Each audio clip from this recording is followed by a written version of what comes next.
today's our zero DTE piece, sponsored by SIBO. We're still trying to figure everything out. That's what this opening slide is. So what we're going to do is we're going to explore how the past few months have impacted the zero DTE option sellers. We're basically going to go back 100 days today. Okay? Mm-hmm. So we're going recent results. 100 days, recent results, right? Pretty much. I mean, our time frame for most trades is 45 to 80 days. I mean, we usually get... We're going to look at the last 100 days. Yeah. We're going to shorten the time frame. Usually we look at the last 2 years or 2.5 years of zeros. Because markets move, things change, volatility changes. Right. We're looking at the last 100 days today. Yeah, it's the right thing. And we're going to determine whether the most successful strategies differ from those that we've looked at over the last 2 years. Do you think there's going to be any difference in the last 100 days from 2 years? Because we did have a huge meltdown. I don't think so. Okay. But I don't know. Let's go to the next slide. We had a huge meltdown, but the volatility expanded. I don't know. Using over 2 years of data, that's blah, blah, blah. We considered zero DTE iron condors in either market open every day using short 20 delta strikes with the long wings 10, 20, and 30 past there. Okay? Mm-hmm. So you have like a synthetic, a tight one, a middle one, that whole thing. We examined the winners at 25 and 50% of max profit. Losers, we allowed them to expire at max loss or up to max loss. We contrast the results from the past 30, 60, and 90 days to the results from this year and the full data set. All times are Chicago times, so everything is central, and all trades are assumed to fill at mid-price. So you have to take a little something off all these results. Sure. Because you're not going to fill everything at mid-price.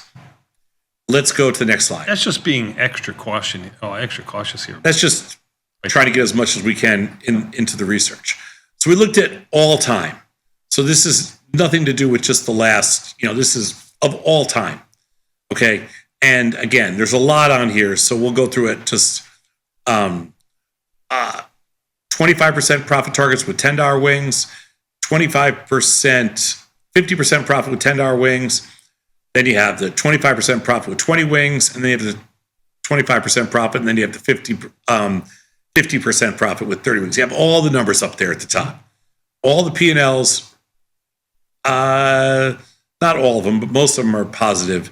The mean winners are all good, and the mean losers are all multiples of the mean winners, which is what's going to happen in the case of an iron condor. But the net P&L, okay, what's important takeaway from this slide is that you want to, there's two important takeaways from this thing, is that the 25% profit target and the smaller wings are your best bet. This is of all time. Now let's go to the next slide. So when we move forward, we look at just this year. Okay, what jumps out at you here? Well, it's kind of similar. But again, the tighter wings were always the best. Like the synthetic, when you do a straddle with the synthetic, no bueno. Or when you do like the much wider wings, the synthetic strangles, not as good. When you do the tighter ones, $10 and $20 wide, those were the best. And shooting for about 25% over the last year, those were the best numbers. But now let's get into the last 100 days. So let's go to the next slide. So we start at 90 days. And the first takeaway from 90 days is that, okay, these numbers they all look very similar.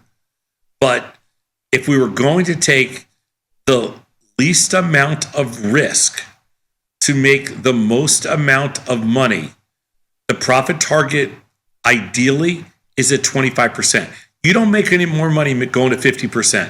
Yeah, and I'm trying to quickly look at the slide. It doesn't look like too much difference between the 100. No, what it is you make more money. You literally make more money when you have your profit target at 25% because you take less risk, and you have a higher win percentage, and you make more money with your profit target at 25%, whether you do the 10 or 20 wings. The 30 wings too wide. Let's go next slide. 60 days.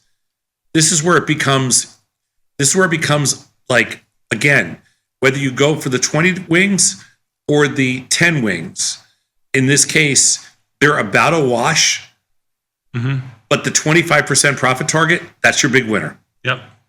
So the whole key here is, and this is the last 60 days. Go to the next slide. Laura? Okay, you go to 30 days. All right, here, it's the same thing. Your biggest winner is the 25% profit target at $20 wings. But you could do $10 wide wings, and either way, they're all okay. But given the amount of risk that you're taking, the 25% profit at $10 wings to me, or the 25% profit at $20 wings is the best on the board. Going any wider than that doesn't make a lot of sense. Can't argue with you. Okay, now let's go to the next slide. Oh, here.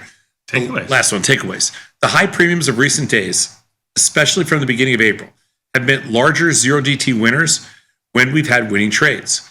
By scaling out the short strikes with Delta, the rate of winners remained consistent over the entire data set, and the size of the losers is mostly determined by the long strike placement. So, of course, there have only been 100 trading days so far this year. So we're still in small sample size territory. Here's the main takeaway. In the end, maintaining position sizing to give yourself room to be wrong is the best way to deal with uncertainty. Staying mechanical with our strategies can help us benefit when volatility cooperates.